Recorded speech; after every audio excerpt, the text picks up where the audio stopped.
Yang saya hormati pada seluruh rekan-rekan media yang hadir di hari libur ini, terima kasih sudah berkumpul di Polres Cimahi.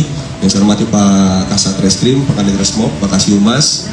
Baik, pada hari ini dari Polres Cimahi kami akan mencoba menyampaikan atau press conference atau rilis terkait dengan satu kejadian yang terjadi, yang berawal dari penemuan jenazah oleh beberapa saksi, yaitu saksi GR dan saksi SA di saat sedang melaksanakan live TikTok yang ada di lokasi atau daerah X Kampung Gajah.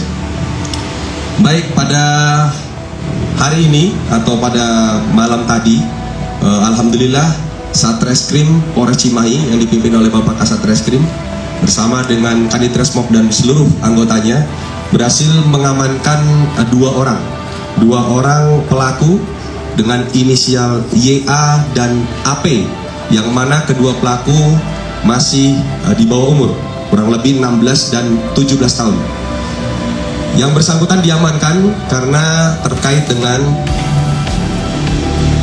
jenazah ataupun korban yang ditemukan di daerah X Kampung Gajah, yang mana pada saat awal ditemukan, yaitu hari Jumat tertanggal 13 Februari ditemukan oleh dua orang saksi yang sedang melaksanakan kegiatan konten atau live TikTok di lokasi tersebut.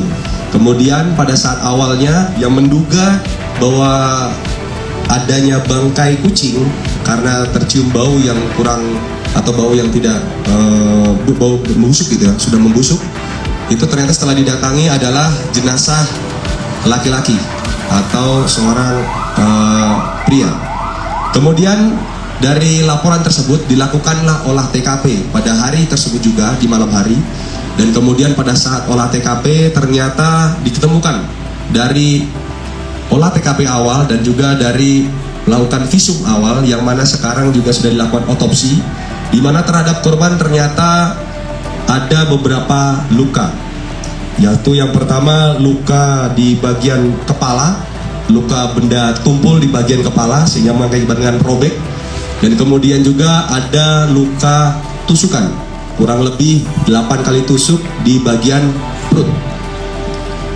Kemudian berdasarkan hasil keterangan dan hasil olah TKP, alhamdulillah dalam kurun waktu 1 kali 24 jam seperti yang kami sampaikan di awal, berhasil diamankan dua pelaku, yaitu YA dan APM, di mana antara pelaku dan korban saling mengenal.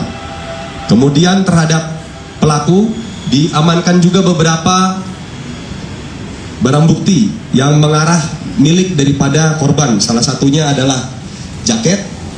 Jaket ini adalah jaket yang dikenakan oleh korban, yang ini adalah pemberian dari pelaku YA kepada korban ZA. Diambil kembali. Kemudian juga ada barang milik korban yang berhasil diamankan dari tangan pelaku, yaitu HP milik korban.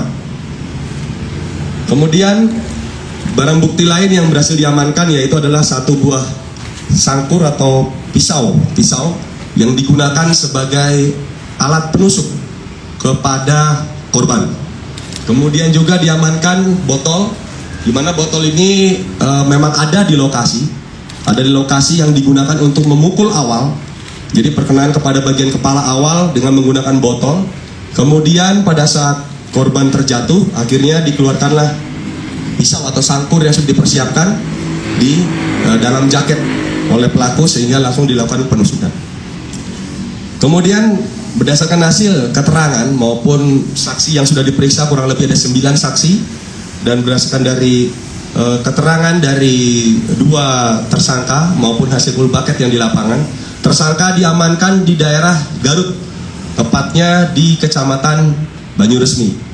Kemudian perlu kami sampaikan terkait dengan masalah motif, bahwasanya motifnya secara garis besar yang perlu kami sampaikan adalah pelaku merasa sakit hati terhadap korban, di mana korban memberikan pernyataan sikap bahwa untuk menghentikan pertemanan dengan pelaku, sehingga itulah yang membuat akhirnya pelaku sakit hati dan akhirnya menyusul dari Garut menuju ke Kota Bandung dengan niatan memang untuk menghabisi atau membunuh korban.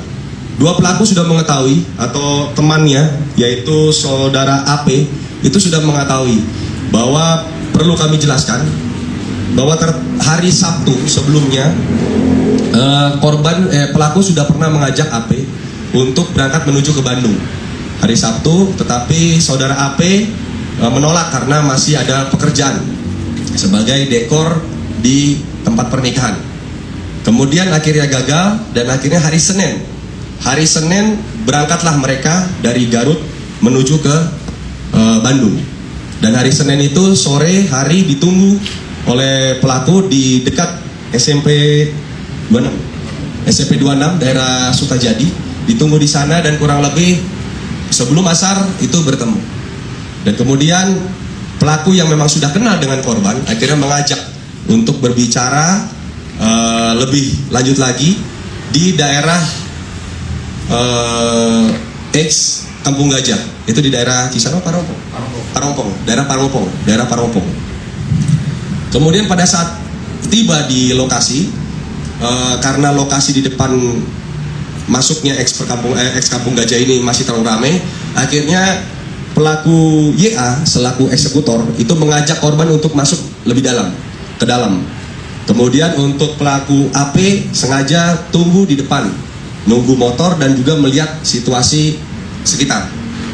Kemudian setelah masuk ke daerah dalam, tidak lama kemudian akhirnya disampaikanlah bahwa pelaku merasa sakit hati kepada korban dan selanjutnya terjadilah percekcokan, sehingga akhirnya tanpa pikir panjang pelaku langsung mengambil botol yang ada di sana.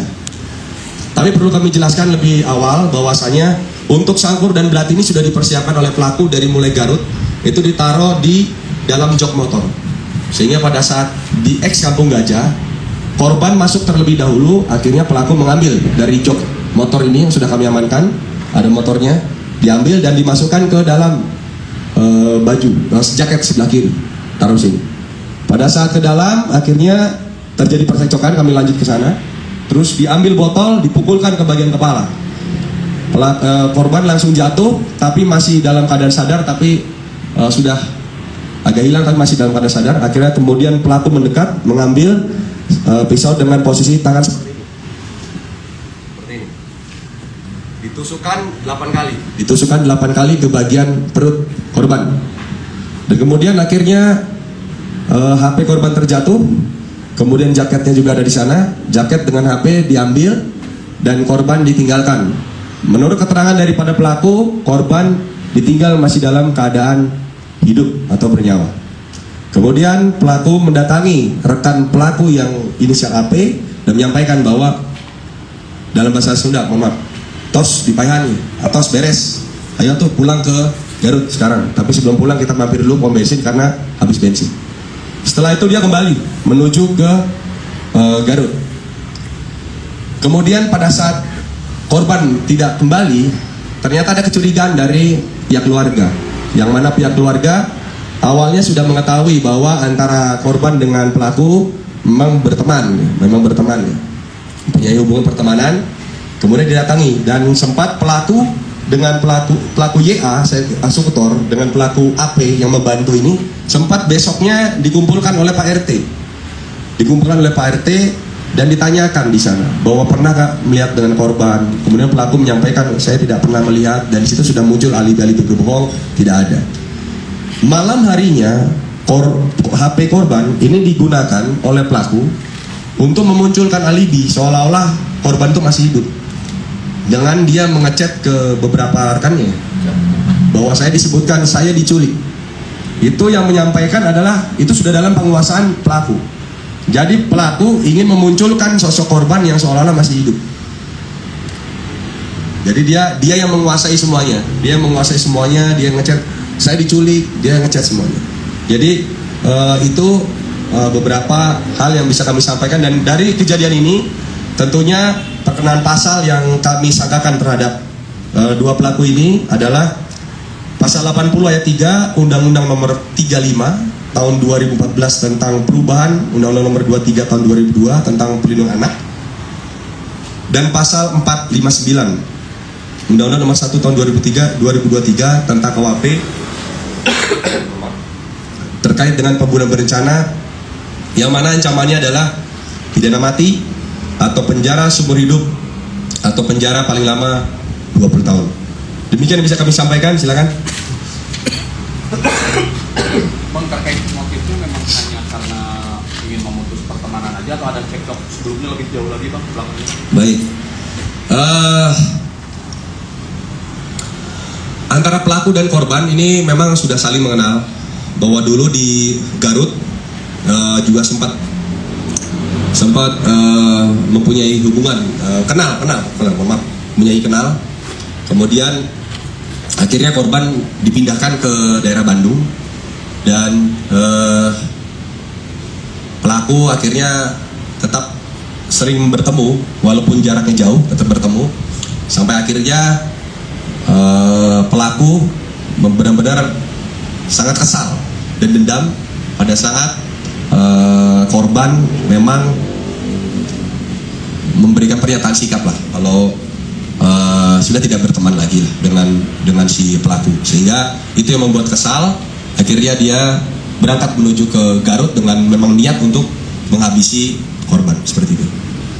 Bang, kalau melihat kronologis ini sepertinya kan dendamnya sangat tinggi Bang. Apakah memang itu pertemanan itu seperti yang spesial gitu Bang, antara pelaku dengan korban itu benar-benar, apakah memang ada hubungan lebih atau seperti apa sebetulnya Bang?